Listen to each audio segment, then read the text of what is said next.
હે બેટા સુખ, હે બેટા સુખ, હે બેટા સુખ. પણ દીકરાને ખબર છે મારો પિતા કોણ.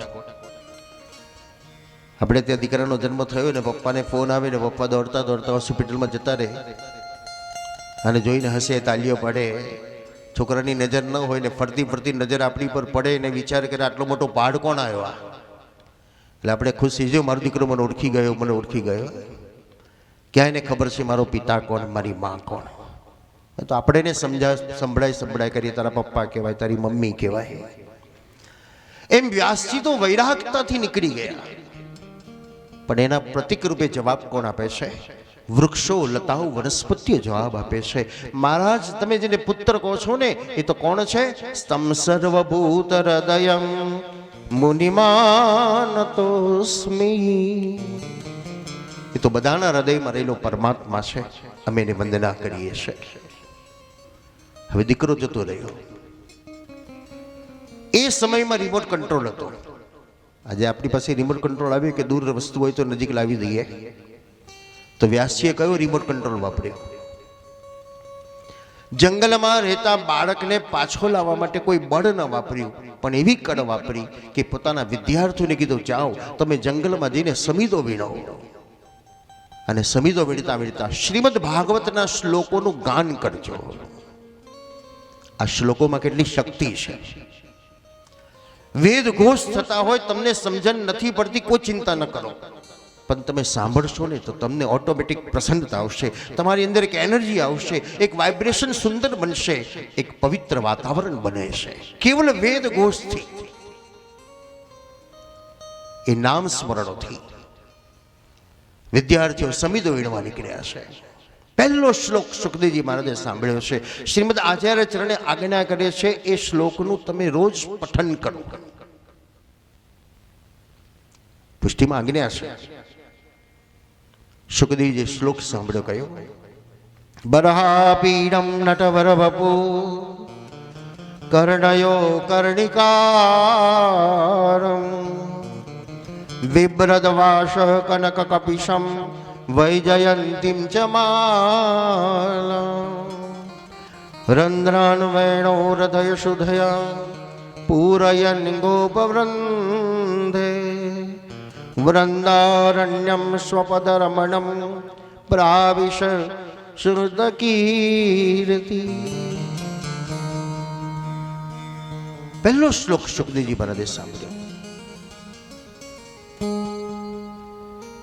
સમાધિમાં આજે બાલકૃષ્ણના દર્શન થયા. અતિ સુંદર આનંદ થયો. મને સમાધિ કરતા પણ વધારે આનંદ તો આ સ્વરૂપના દર્શનમાં થાય છે. તો આ સ્વરૂપને હું પધરાવી દઉં.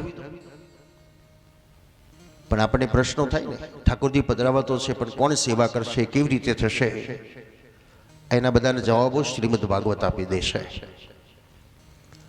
સુખદેવજીને પ્રશ્ન થયો કે મારે આ કનૈયો પધરાવો છે, પણ કનૈયાને તો રોજ માખણ જોઈએ, આ બધું ક્યાંથી લાવીશ? પ્રશ્નનો જવાબ આપોઆપ બીજા દિવસે આવી ગયો.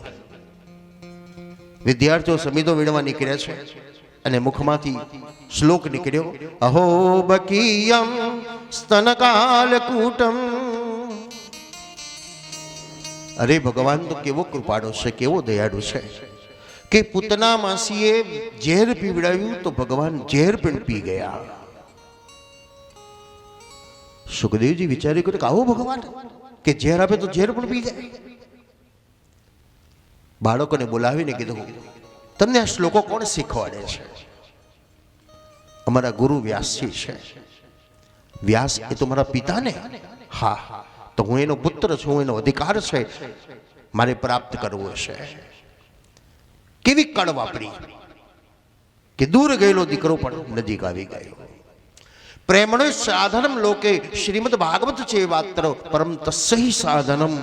શ્રી મહાપ્રભુજી કહે છે, કૃષ્ણ પ્રત્યે પ્રેમ જગાડનારું કોઈ સાધન હોય તો તે શ્રીમદ ભાગવત છે.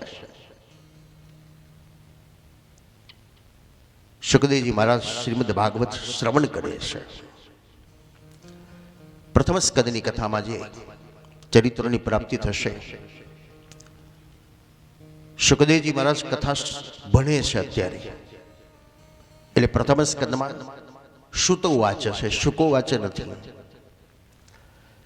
મહાભારતની કથા આવે છે. યદા મૃદે કૌરવ સંજયાનામ વીરેશ્વતમ વીરગતિમ ગતેષુ વૃકોદરા વિદ્વગદાભિમર્શ ભગ્નોરુદંડે ધૃતરાષ્ટ્રપુત્રે. મહાભારત મહાન ભારત છે તે મહાભારત. ત્રણ ભરત જે મહાન થઈ ગયા, શકુંતલા દુષ્યંત પુત્ર ભરત, જેના રમકડા હાથી અને સિંહના બચ્ચા જેના રમકડા હતા. બીજો એક આદર્શ ભરત, જે પોતાના રામને વનવાસમાં ગયા તો 14 વર્ષ સુધી જમીન પર ન સૂતા, ખાડો કરીને સૂતા. મારો રામ કંદમૂળનો આહાર કરે તો મારાથી એ પણ ન થાય, હું ગાયના પોદરામાંથી નીકળતા દાણામાંથી હું મારું ભોજન કરીશ. એ આદર્શ ભાતૃ પ્રેમરૂપી ભરત. અને ત્રીજો જડ ભરત, જેને સમાજ કહે છે, ગુણાતીત ભરત. તે આ ભારત ધન્યોસ્તે ભારત રાષ્ટ્રે. અને તેથી ભારત રાષ્ટ્રમાં દરેક દેવતાઓ આવવા માટે તત્પર થયેલા છે ને પધારેલા છે 24 અવતારો રૂપે. ભારત મહાન છે. આપણે મહાભારત એટલે ઝઘડા જ બતાવી દઈએ છે, ભાઈ ઝઘડા થાય. કેટલાક તો એમ કે મહાભારત વાંચીને તો ઘરમાં ઝઘડો થાય. કોક સ્થાન એવું છે જ્યાં જતાની સાથે તમને ઉદ્વેગ થાય છે, અને કોક સ્થાન એવું છે જ્યાં જતાની સાથે તમને પ્રસન્નતા પણ મળે છે. બધે જ યુદ્ધ થાય એવું નથી. મહાભારત આપણું ને બધાનું જ આ મહાભારત છે. ગીતાના પહેલા શ્લોકમાં ધૃતરાષ્ટ્ર શું બોલે છે? ધર્મ ક્ષેત્રે કુરુક્ષેત્રે. આ બધા મારા દીકરાઓ છે મહાભારત યુદ્ધ ભૂમિમાં. એવું ન બોલ્યો, મારા દીકરા ન બોલ્યો, મારા અને પાંડવોના. આ યુદ્ધની શરૂઆત કરી કોણે? તો ધૃતરાષ્ટ્રે જ કરી છે. મારા અને, જો કેવલ મારા જ કહી દીધા હોત તો સંયુક્ત બની જાત, એકતા આવી જાત. પણ મારા ને તારા વિભાજન કર્યું એટલે યુદ્ધ થઈ ગયું. પછી એ ભાઈ ભાઈ હોય, પરિવાર હોય કે સમાજ હોય, આપણા બધાના અનુભવ છે. બે ભાઈઓ નાના હતા ત્યારે એકબીજાના કપડાં પહેરતા હતા, એકબીજાની પથારીમાં સૂઈ જતા હતા, એકબીજાનું ખાતા હતા ખરા. પણ જેમ જેમ મોટા થયા, લગ્ન થયા, જુદા પડ્યા, અને પછી તો સામે પણ જોઈ શકતા નથી, બોલી શકતા નથી, કોઈ હેલ્પ પણ કરવા તત્પર નથી થતા. કેમ? એક જ સાથે હતા, કારણ ત્યાં મારું અને તારું આવ્યું, ત્યાં સંકુચિતતા આવી ગઈ. મહાભારતની કથા અસ્વસ્થામાં, અસ્વસ્થ છે, જેનું મન સ્વસ્થ નથી તે છે ચિરંજીવી, પણ થોડોક આવેગ છે. કારણ દુર્યોધને અસ્વસ્થામાં સપોર્ટ બહુ કર્યો છે. દ્રોણે જ્ઞાન આપ્યું, એના બદલામાં અસ્વસ્થામાં સોના ચાંદી હીરા મોતી બધું મળ્યું. એટલે અસ્વસ્થામાં એમ હતું કે હું એને કંઈક ઋણમાંથી મુક્ત થવું. તપાસ કરી કે હજુ દુર્યોધન કેમ ના આવ્યો, તો કોઈ સમાચાર આપ્યા કે તો રણભૂમિમાં પડ્યો છે. દોડતો અસ્વસ્થામાં ગયો. લોહીની પથારીમાં સૂતેલા દુર્યોધનને ઉચકીને એનું મસ્તક પોતાની ગોદમાં મૂકીને કીધું, મિત્ર તારી શું ઈચ્છા છે બોલ. દુર્યોધનને ખબર છે કે મારી ઈચ્છા પૂરી કરી શકે એવો અસ્વસ્થામાં સિવાય બીજો કોઈ નથી, કારણ એ ચિરંજીવી છે.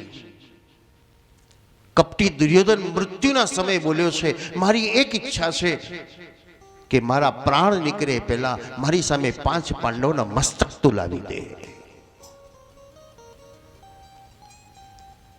પ્રેમ છે, પણ પ્રેમ કેવો જોઈએ? આવેગરૂપી ન જોઈએ. ગોપી ગીતમાં ગોપીજનોનો પ્રેમ કૃષ્ણ પ્રત્યે છે, અને ગોપીજનોએ જ્યારે એમ કીધું કે કનૈયા તું અમારી સામે નહીં આવું તો અમે યમુનામાં કૂદીને મરી જઈશું, અને કનૈયાએ કીધું ખરું મારો ડૂબકી તારે. ત્યારે ગોપી આવેગમાં ના આવી, ત્યાં વિવેકમાં આવીને કહેવા લાગી, તવ કથામૃતમ तप्त जीवनम कविमीडितं कल्मषापहम्। દાંત કાઢતી ગોપી કહેવા લાગી, ગોપ કનૈયા, અમે એવા મૂર્ખા નથી કે યમુનામાં કૂદીને મરી જઈએ. અમારી પાસે તો અમૃત છે. કયું અમૃત બતાવ્યું? તમારી કથારૂપી જે અમૃત તમારી પાસે છે, તમારા નામ સ્મરણરૂપી અમૃત અમારી પાસે છે. અમે વેડફવા નથી માગતા, અમે મરવા નથી માગતા. આ વિવેક છે. અસ્વસ્થતામાં અમને આવેગ આવી ગયો, નીતિ નિયમ બધું છૂટી ગયું. અડધી રાત્રે પાંડવોને મારવા નીકળ્યા. આપણી કહેવત છે ને, રામ રાખે ને કોણ ચાખે.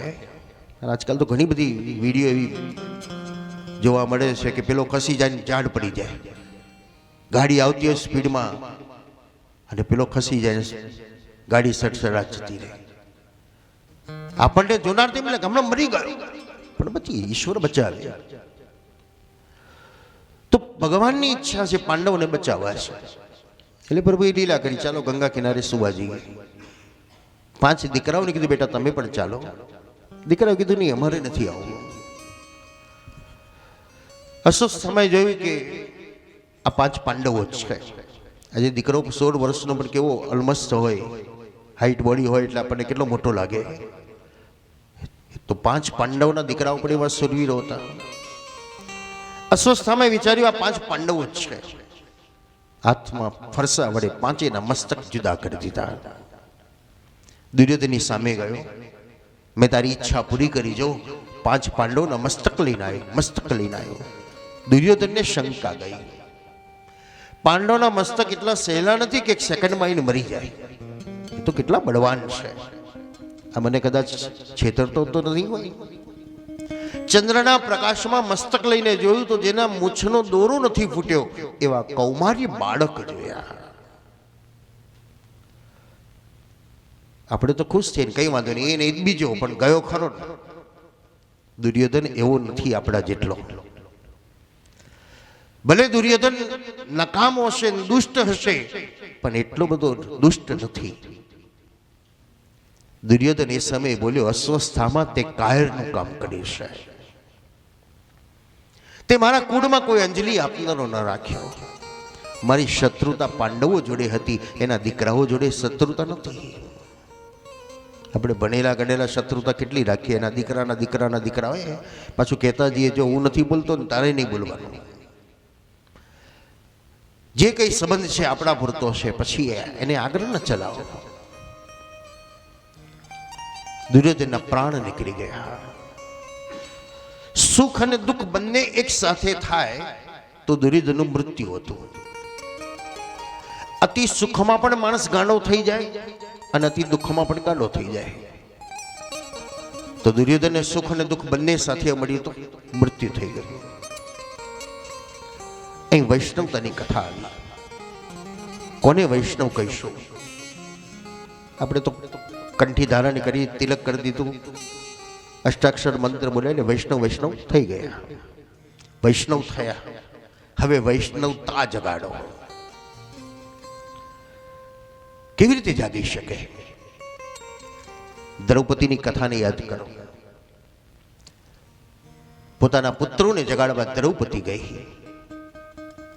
મૃત પથારીમાં 5 દીકરાઓ પડેલા જોયા અને આકર્ણ રુદન કર્યું.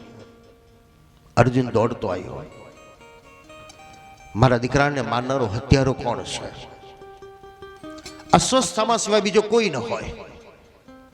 અસ્વસ્થતામાં જ મારો દીકરાને માર્યો હશે. પકડી લાવે છે. આ જગ્યાએ આપણે અહીંયા તો શું કરીએ? આપણે એક જ કહીએ, બસ મારો મારો ને એને મારી નાખો. દ્રૌપદીમાં વૈષ્ણવતા છે. બ્રાહ્મણના દીકરાને જોતાને ઢસડીને લાવતા અર્જુનને જોઈને દ્રૌપદી કહેવા લાગી, સામંચ મંચ, છોડી દો, છોડી દો, છોડી દો. કેમ? તારા દીકરાને મારનારો હત્યારો છે? ના, આ તો ગુરુપુત્ર છે, વંદનીય છે, પૂજનીય છે, એને આવું ન બોલાય. છોડી દો એને. નહીં, મારા દીકરાને માર્યો, હું એને મારીશ. બોલ, તું કહું એ શિક્ષા કર. ત્યારે દ્રૌપદી બોલી, મારી ઈચ્છા પ્રમાણે શિક્ષા કરવી હોય તો એને જીવતો છોડી દો. કેમ? માતા સુતાનામ નિધનમ શિશૂનામ નિશમ્ય ઘોરમ પરિતપ્યમાન.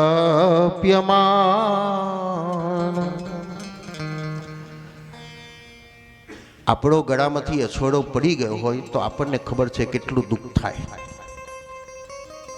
પણ જો મળી જાય તો બીજાનો કોઈનો અછોડો આપણને મળે તો દુઃખ થાય એવું ખરું? અને એ દુઃખ થાય તો જાણું તમે વૈષ્ણવ છો. જેનો પડી ગયો હશે કેટલો દુઃખી હશે, તે લાવ જેને છે ને શોધીને હું આપી દઉં. માતા સુતાનમ નિધનમ શિશુનામ. હું એક માં છું, મારા પુત્રોનું જે મૃત્યુ થયું છે એનું દુઃખ અનુભવું છું. અસ્વસ્થાની માનો એક જ દીકરો છે, અને એ માને ખબર પડે કે મારો દીકરો મૃત્યુ પામ્યો તો એ માને કેટલી પીડા થાય. પીડ પરાઈ જાણે રે, પર દુઃખ ઉપકાર કરે તો એ મને અભિમાન ન આણે રે. વૈષ્ણવ જન તો તેને રે કહીએ. નરસિંહ મહેતા કહે છે,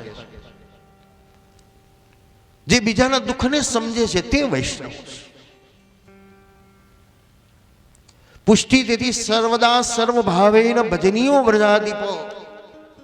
એ ઘટઘટમાં રહેલા ભગવાનની સેવા નિવૃત્તિ કરાવે છે, પણ આપણે એક જ સેવા તરફ છે. દ્રૌપદીની કોર્ટમાંથી અસ્વસ્થામાં નિર્દોષ છૂટી ગયો. હવે આપણે લેજિસ્લેટિવ કોર્ટમાં હારીએ તો કંઈ ડરીએ નહીં, હાઈકોર્ટમાં જઈએ, આપણે અપીલ કરીએ. એટલે અર્જુન પણ હાઈકોર્ટમાં ગયો. ભગવાન દ્વારિકાધીશની સામે જઈને પ્રશ્ન કર્યો, ભગવાન મારા દીકરાને મારનારો અસ્વસ્થામાં છે, એને શું શિક્ષા થવી જોઈએ? ગરુડ પુરાણ તો ફેક્ટ કહે છે, જેમ આજકાલ આપણને ફેક્ટ્સ મળે છે, જેવું લખાણો એવું સામે મળી જાય, એમ ભગવાને પણ સ્પષ્ટ કહી દીધું, કોઈ લાગવક નહીં. હત્યાની સામે હત્યા. એટલે પૃથ્વી ત્રાહિમામ થવા લાગી. ભગવાને બ્રાહ્મણની હત્યા કરે એમ ન કીધું, પણ ચુકાદો વિવેકપૂર્ણ આપ્યો. હત્યા કેવી રીતે? આપણે આવી બધી હત્યાઓ કરીએ છીએ. આપણે હત્યાનો શબ્દ એટલે એક જ માને, કોઈને મારી નાખવું એટલે જ હત્યા કહેવાય. પણ તમે કોઈનું ઇન્સલ્ટ કર્યું એ પણ એક હત્યા છે. એ લજ્જિત થઈ જાય છે સમય. તમે કોઈનો વિશ્વાસઘાત કર્યો, એનામાં હૈયામાં કેટલી પીડા થાય છે, એ પણ એક હત્યા છે. તમે કોઈનો છીનવી લીધું, એ પણ એક હત્યા છે. કેટલું દુઃખી થાય છે. હત્યા એટલે કેવલ ચપ્પુ મારવી હત્યા નથી. તો ભગવાને અસ્વસ્થામાં માર્યો નથી, પણ માર્યા બરાબર કર્યું કામ. એના મસ્તકમાં રહેલો મણીને બહાર કાઢી લીધો. એની શિખાને, એનું બ્રાહ્મણત્વ જે હતું એ છિન્ન ભિન્ન કરી નાખ્યો. એને લજ્જિત કરી નાખ્યો. અસ્વસ્થમાં વિકરાળ બની ગયો. એને વિચાર થયો, પાંડવોનો નાશ કરી નાખો. બ્રહ્માસ્ત્ર છોડ્યું. પૃથ્વી ત્રાહિમામ થવા લાગી. કોરોનાથી જેમ આખી દુનિયા ત્રાહિમામ થઈ ગઈ. પાંડવો પણ શસ્ત્રો તૈયાર કરવા લાગ્યા. ભગવાને કીધું, અત્યારે કોઈ શસ્ત્ર કામ નહીં કરે, બસ એક જ કામ કરશે, તમે બધા નીચે ઉતરી એ બ્રહ્માસ્ત્રની પ્રાર્થના કરો. તેમાં કોરોનાનું એક જ શસ્ત્ર બતાવ્યું ને, ભાઈ બધાથી થોડાક દૂર રહો, બસ ઓટોમેટિક ધીરે જતો રહેશે. બહુ સરસ એક મૂવી મેં જોઈ હતી કે ઈંટોની એક ગોળ ચકેડું બનાવ્યું હતું. એક ઈંટ પાડું એટલે બધી ઈંટો પડી જાય, પણ વચ્ચેની એક ઈંટ ખસેડી લો તો બાકીની ઊભી રહી જાય. એમ કોરોનાની સાયકલને અટકાવવાની એક સરસ મૂવી પણ લોકો મૂકી હતી. તો ભગવાને વિચાર કર્યો, ભાઈ બ્રહ્માસ્ત્રને અટકાવવું કેવી રીતે? અર્જુને પણ સામે બ્રહ્માસ્ત્ર છોડ્યું. બે અથડાય તો પૃથ્વીનો પ્રલય થઈ જાય. ઋષિ મુનિએ સ્તુતિ કરાવી. ભગવાને બ્રહ્માસ્ત્રને વાળી દીધું ઉત્તરાના ગર્ભમાં. હવે ભગવાનની ફરજ આવી રક્ષણ કરવું. ઉત્તરાના ગર્ભની અંદર રહેલા પરીક્ષિતનું ભગવાને રક્ષણ કર્યું. અહીં પછી આપણી કથા આવી ગઈ. પારિવારિક કથા છે આ. સાસુ વહુ. પ્રશ્ન પહેલો થાય છે, આપણે બધાને વહુ લાવવાનું મન તો બહુ થાય છે, પણ લાયા પછી ખબર નહીં કેમ કલર ઉતરી જાય છે આપણો. હવે લાવી કેમ એ ખબર નથી આપણને, બસ લાવી એટલે લાવી. સાસુની ડિગ્રી આપે છે. ક્યારે આપે? છોકરો પરણાઈએ, ઘરે વહુ આવે ત્યારે આપણને ડિગ્રી મળે. કેટલા વર્ષે મળે? આ એક નિશાળ જ છે આપણી સંસાર. 25 વર્ષ પહેલા પિતાની ડિગ્રી મળી, ત્યાર પછી 25 વર્ષે સાસુ સસરાની ડિગ્રી મળી, ત્યાર પછી 2-5 વર્ષમાં પ્રમોશન જલ્દી થઈ જાય એટલે 2-5 વર્ષમાં દાદાની ડિગ્રીઓ મળે છે.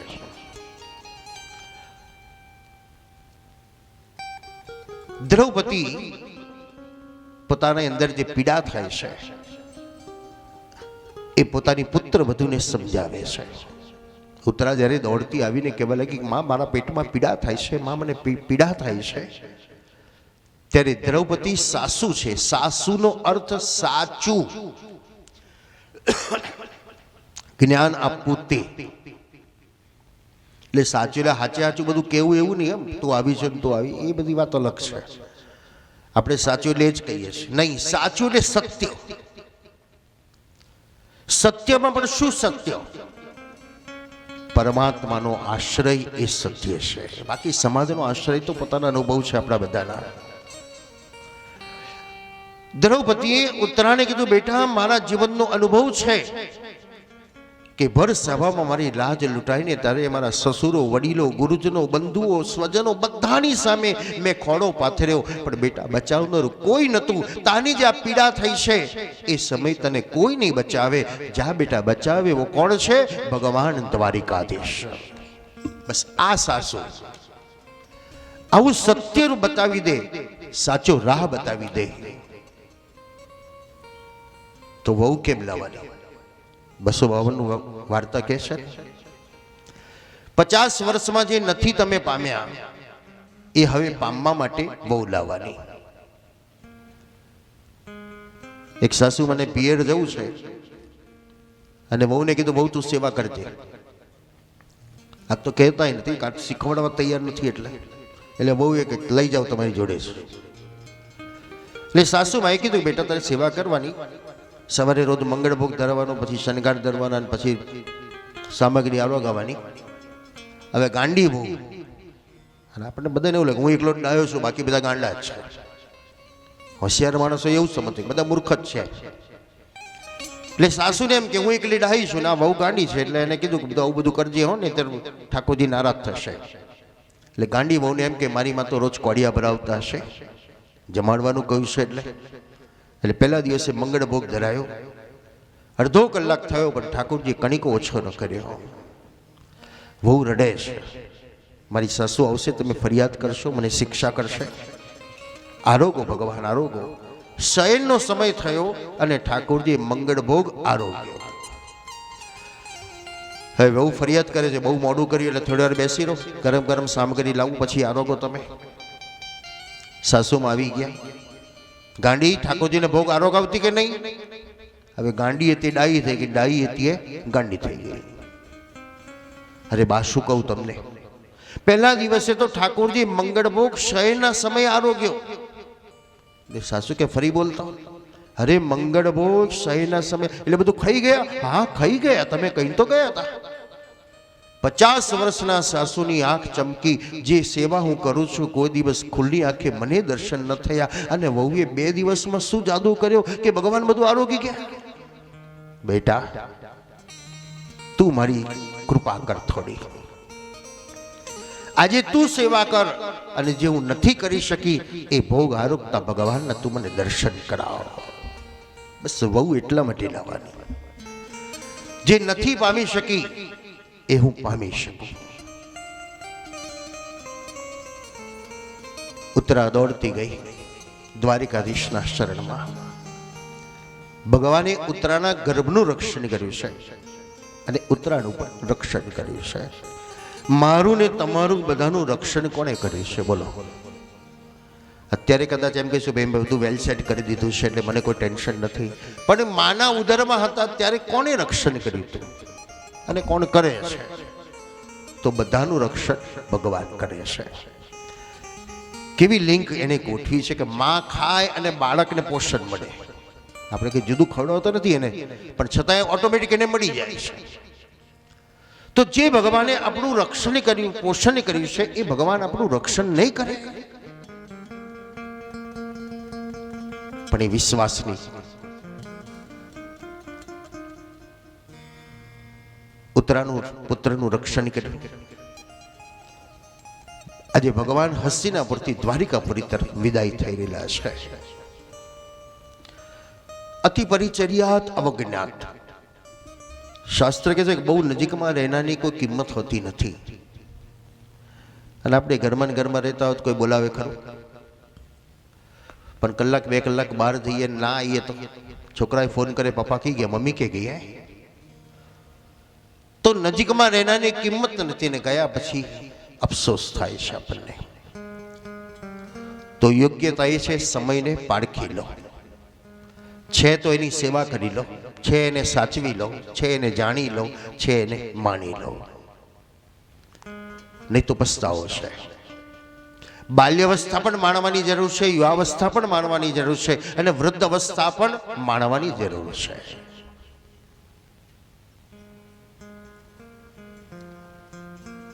કુંતામાં જે રોજ ભત્રીજો કે છે મારો ભત્રીજો, મારો ભત્રીજો, કનૈયો મારો ભત્રીજો, સાહેબ બેટા આશીર્વાદ આપું તને. પણ આજે ખબર પડી આ મારો ભત્રીજો નોય, આ મારો ભગવાન છે. જાગ્યા ત્યાંથી સવારમાં 4 વાગે ત્યારે સવાર નહીં, આપણે ભલે 8 વાગે ઉઠ્યા તો હવે સવાર આજથી થઈ, 10 વાગે ઉઠ્યા તો આપણી સવાર આજથી થઈ. તો કુંતામાં આજે સ્મૃતિ થઈ કે આ મારો ભત્રીજો નહીં, મારો ભગવાન છે. અને કુંતામાને ભક્તિ કેવી જાગી, કેવી ભક્તિ કરવી એ કુંતા સ્તુતિ બતાવે છે. વૃત્રાસુરનો શ્લોક બતાવે છે કેવી પ્રિયતમા હોવી જોઈએ, કેવા પ્રિયતમના સાનિધ્યમાં જવું જોઈએ. પ્રિયમ પ્રિયેમં વિશિતમ વિશસના મનોરવિંદાક્ષતિ દક્ષતે ત્વા. પ્રિયા પ્રિયતમને મળવા જાય ત્યારે કેવી સ્થિતિ હોય? કોઈ બોલાવે એ ન ગમે, કોઈ ઊભું રાખે એ ન ગમે, કોઈ આપણી સામે જોવે કે ન જોવે આપણને કોઈ ફરક નથી પડતો. આપણને કેવલ આપણો પ્રિયતમ નિહાળીએ છે. એમ ભક્ત પણ જ્યારે ભગવાનના સાનિધ્યમાં જાય ત્યારે એ કેવલ ભગવાનને જ નિહાળતો હોય. એને લોકલાગની ચિંતા નથી હોતી. મીરાને કોઈ લોકલાગની ચિંતા ન લાગી, નરસિંહને સમાજ શું કહે છે એને એની ચિંતા પરવા ન કરી. આપણે પરવા કરીએ છીએ એટલે આપણે ભગવાનથી વિમુખ થતા, જે લોકો શું કહેશે એટલે આપણે ભગવાનને ધ્યાનમાં નથી રહેતા, દુનિયાને ધ્યાનમાં રાખીએ. દુનિયા ખુશ થાય પણ ભગવાન ખુશ નહીં થાય. કુંતામાએ લોક ચિંતા ન કરી, ભગવાન ચિંતા કરી. અને કેવી ભક્તિ લાગી, જેમ બાળક માની પાછળ દોટ મૂકે છે. આ અનુભવ્યું છે આપણે. છોકરાને બજારમાં નહીં લઈ જવો અને ધીમે રહીને તમે નીકળી જતા હોય, બારણું બંધ કરો ને છોકરો જોઈ જાય તમને તો પછી તો કેવો ધમ પછાડા કરે. અને જો બારણું ખુલી ગયું તો ચડ્ડી ન પહેરી હોય, ઉઘાડો, દોડતો દોડતો, સાયકલ સ્કૂટર કશું જ ન જોવે, બસ માં માં માં માં. આજે કુંતામાની આ સ્થિતિ આવી. ભક્તિ માર્ગની અંદર બધું જ મૂકી દેવાની જરૂર છે.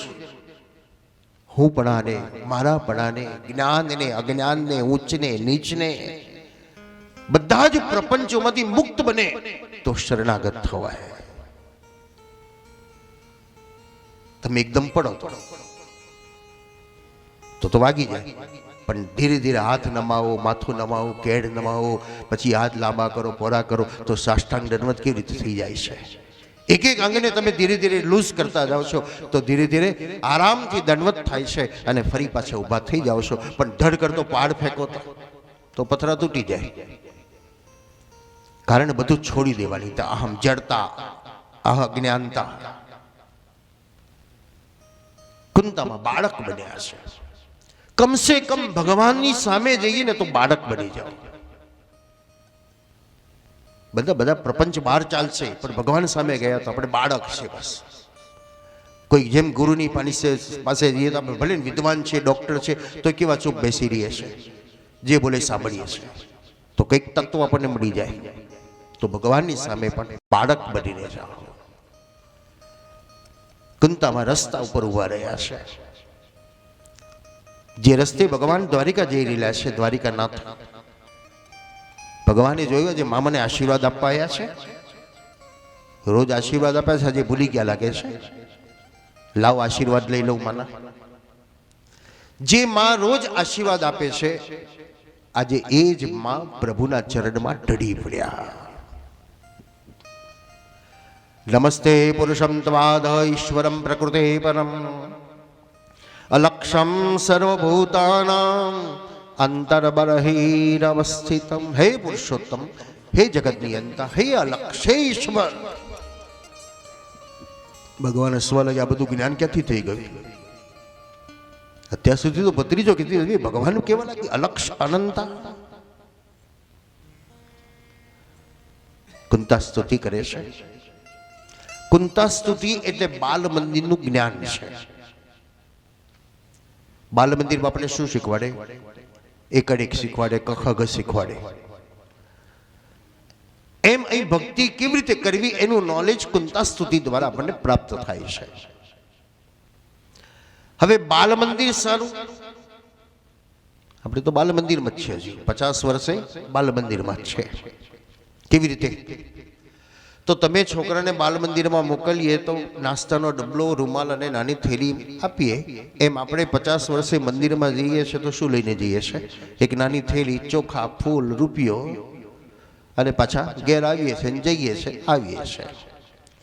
બાળક તો બાલ મંદિરમાંથી ડિગ્રી સુધી પહોંચ્યો.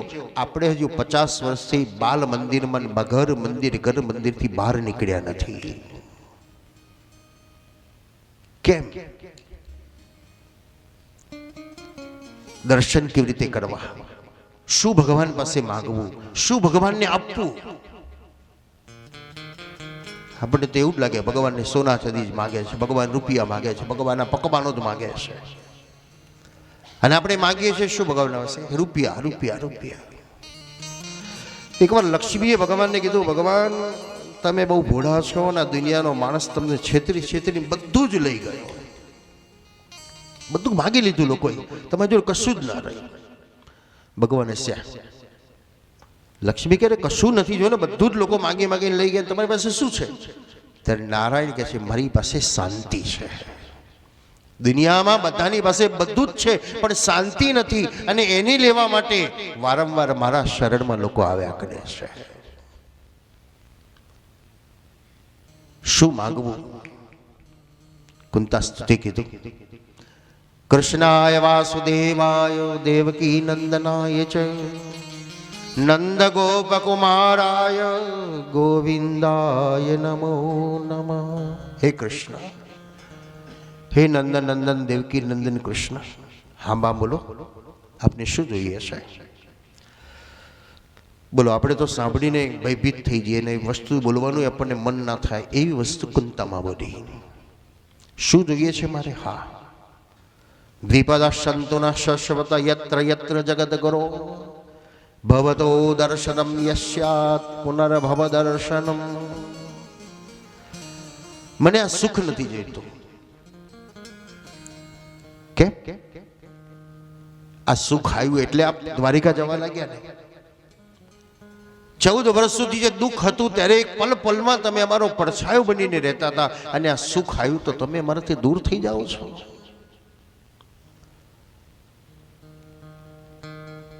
વિજ્ઞાને અદ્યતન પ્રકારનું સુખ આપ્યું આપણને.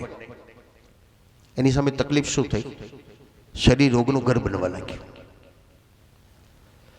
શરીર કમજોર બનવા લાગ્યું. જે તાકાત પહેલા હતી અત્યારે ન રહી. 2-5 કિલોમીટર ચાલવાનું કે તો આપણે ન ચાલી શકાય, કારણ ગાડીથી નીચે ઉતરતા નથી. તો સુખ મળ્યું પણ સાથે દુઃખ પણ આવ્યું. કુંતામાં એ કીધું છે અહીં આપણે દુઃખ નથી માગવું, પણ એક વસ્તુ તો માગવા જેવી છે, અને તે ભૂખ. ભૂખ તો બહુ છે આપણને, ભોજનની ભૂખ, સત્તાની ભૂખ, સંપત્તિની ભૂખ, કીર્તિની ભૂખ, પ્રતિષ્ઠાની ભૂખ, પદની ભૂખ, બધી ભૂખો છે, એના માટે દોડીએ છે. તો એક ભૂખ એવી વધારાની માગી લઈએ, ભગવાન મને ભક્તિની ભૂખ આપો તો બસ હું પણ તમારી પાછળ દોડું અને ક્યાંક મને પદવી મળી જાય. માગુ ભવો ભવની ભક્તિ, માગુ ભવો ભવની ભક્તિ, નથી જોઈતી રે મુક્તિ, જગના સ્વામી રે પધાર્યા મારે આંગણે. માગુ ભવો ભવની ભક્તિ, માગુ ભવો ભવની ભક્તિ, નથી જોઈતી રે મુક્તિ, જગના સ્વામી રે પધાર્યા મારે આંગણે. અંતરયામી રે પધાર્યા મારે આંગણે. અંતરયામી રે પધાર્યા મારે આંગણે. શું માગે કુંતામાએ? ભવ ભવની ભક્તિ માગે. ઈશ્વર પાસે માગીએ, ભગવાને મને ભક્તિ આપો. તમે બધાએ તમારા બાળકની પાસે સૌથી પહેલી વાર સાચી વસ્તુ મંગાવેલી છે. બાળક બોલતું થયું હશે તોતડું, અને મંદિરમાં આપણે પગે લાગણા વગર લઈ ગયા હશું, અને તે સમયે આપણે શું કહ્યું? બેટા, જે ભગવાનને કહો, મને ભક્તિ આલજો અને મને શક્તિ આપજો. આપણે જ બાળકની પાસે સાચી વસ્તુ મંગાવી હતી, ભક્તિ અને શક્તિ. 3-4 વર્ષનો બાળક થયો, નિશાળે મૂકવા ગયા છે અને મંદિરે દર્શન કરવા લઈ ગયા. આપણે પાટો બદલી નાખ્યો. બેટા, ભગવાનને કહો મને બુદ્ધિ આપજો અને વિદ્યા આપજો. આ ડાપણ આપણે કરી તો દીકરાએ પાછું એનું ડાપણ અંદર ઉમેરી દીધું. મોટો થયા પછી એ ભક્તિ નથી માગતો, શક્તિ નથી માગતો, બુદ્ધિ નથી માગતો, વિદ્યા નથી માગતો, કેવલ ભગવાન પાસે એક જ માગે, રૂપિયા આલો, રૂપિયા આલો.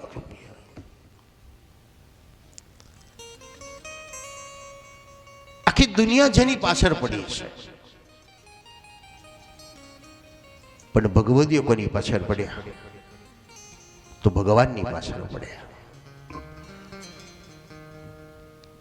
કુંતા સ્તુતિ છે, જે કુંતામાં એ ભગવાનની પાસે માગી, વિપત્તિ માગી. એ વિપત્તિ એટલે સુપત્તિ. જહાં સુમતિ વહાં સંપત્તિ નાના, જહાં કુમતિ વહાં વિપત્તિ વિદાના. અહીં સુમતિ અને કુમતિ એ પણ એક સંપત્તિ. સુમતિ એક સંપત્તિ છે અને કુમતિ એક વિપત્તિ છે. દુઃખને કેવી રીતે વાળવું એ પણ એક સુખ બની જાય છે, અને સુખને વાળતા ના આવડે તો એ પણ એક દુઃખ બની જાય છે.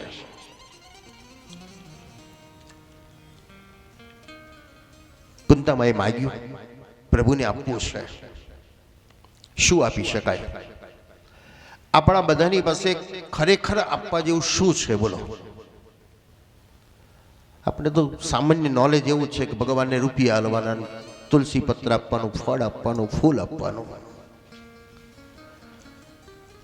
પણ ભગવાન શું માંગે છે? તમારી પાસે કોઈ નાનો બાળક આવીને, તમારા દીકરાનો દીકરો આવીને પગે નીચે ઝૂકી જાય છે, એમને તમને શું આપ્યું? એ નાના બાળક એક રૂપિયો તમને નથી આલ્યો, એક ફૂલ પણ નથી આલ્યો, એક ફળ પણ નથી, પણ એ બાળક જેવો ઝૂક્યો તો તમે એકદમ ઉચકીને હૃદય સાથે લગાડી દો છો. બસ એનો ભાવ, એનો પ્રેમ, એની શરણાગતિ, એનું દાસત્વ, એ પ્રભુના ચરણમાં જ્યારે મસ્તક ઝૂકે છે ને, ત્યારે ભગવાન ગદગદિત થાય છે, નહીં કે અલંકારો મૂકવાથી. ગીતામાં ભગવાન બોલ્યા છે, પત્રમ પુષ્પમ ફલમ તોયમ યો મે ભક્તા પ્રયશ્ચતિ. બોલો, ભગવાને ભૂલ ના કરી કહેવાય. નહીં તો ભગવાને એવું કેવું છે, હીરા મોતી સુવર્ણદાનમ યો મે ભક્તા પ્રયશ્ચતિ. સોના ચાંદી હીરા મોતી મને આપે, ભક્ત મને બહુ પ્રિય છે, એવું કેવું જોઈતું હતું. પણ કૃષ્ણ એવું ન કીધું ગીતામાં. પત્ર, તુલસી પત્ર, પુષ્પ અને ફળ. હવે આવું સાંભળ્યું એટલે આપણે બધા ભગવાન પાસે ફળ લઈને જઈએ, ફૂલ લઈને જઈએ, તુલસી દળ લઈને જઈએ. ભગવાનને આ જ ગમે છે. પણ વિચાર કરો, ભગવાને ફળને કેમ મહાન બનાવ્યા? ભગવાને પુષ્પને કેમ અંગીકાર કરવાનો વિચાર કર્યો? ભગવાને તુલસી પત્રને જ અંગીકાર કરવાનો કેમ વિચાર કર્યો? એમાં શું છે? તો ફળ એટલે વૃક્ષ પરોપકારી જીવ છે. એ ઠંડી ગરમી વરસાદ સહન કરે છે, ફળ ઉત્પન્ન કરે છે, પણ ફળ એ નથી ખાતો. તમે એને પથ્થર મારો તો પણ એ તમને ફળ જ આપે છે.